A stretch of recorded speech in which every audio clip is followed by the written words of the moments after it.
Bonjour Novien, espérons que vous allez bien aujourd'hui. On va apprendre ensemble comment tracer un rectangle. On va commencer tout d'abord par un petit rappel. C'est quoi le rectangle? Comme vous voyez devant vous, un rectangle est un quadrilatère car il a quatre côtés. Et les côtés du rectangle opposés ont la même longueur. Comme vous voyez devant vous, les côtés rouges A, B et D, C sont deux côtés opposés. Alors, ces deux côtés opposés ont la même longueur.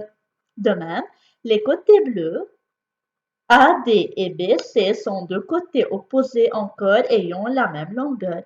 Et le rectangle a quatre angles droits. Mais, à votre avis, comment tracer un rectangle? On va voir. Pour tracer un rectangle, nous avons besoin d'une règle graduée, d'une équerre, d'un crayon à mine et d'une gomme. Mais comment le faire? Regardons ensemble la vidéo suivante.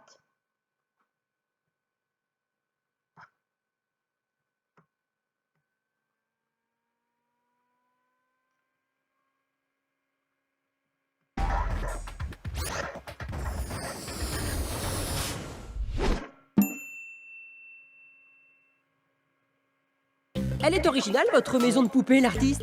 Merci, Fidelio. Je compte l'offrir à mes enfants, mais je n'ai pas fini. Il faut encore que je dessine la porte. En effet, impossible d'entrer dans une maison sans porte. Et quel genre de porte voulez-vous? Je veux qu'elle soit rectangulaire. Elle doit mesurer 20 cm de long et 10 cm de large. Mais je ne sais pas comment la dessiner. Ne vous inquiétez pas, nous allons tracer ensemble votre rectangle. Mais comment nous y prendre? Ah oui, bonne idée, le pinceau. Un rectangle à 4 côtés. Commençons donc par en tracer un avec la règle et un crayon. Oui, traçons un des côtés les plus longs. Il doit mesurer 20 cm. Formidable! On peut commencer par n'importe quel côté. Bien, alors, nous avons donc un des deux longs côtés. Mais il nous faut encore tracer les trois autres côtés. Pas facile. Par où commencer? Eh bien, on sait qu'un rectangle a 4 angles droits. Ah oui, nous devons donc tracer un premier angle droit.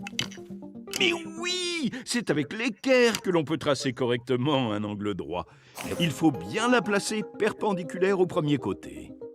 Voilà. Maintenant, nous mesurons 10 cm sur ce côté perpendiculaire. Bien.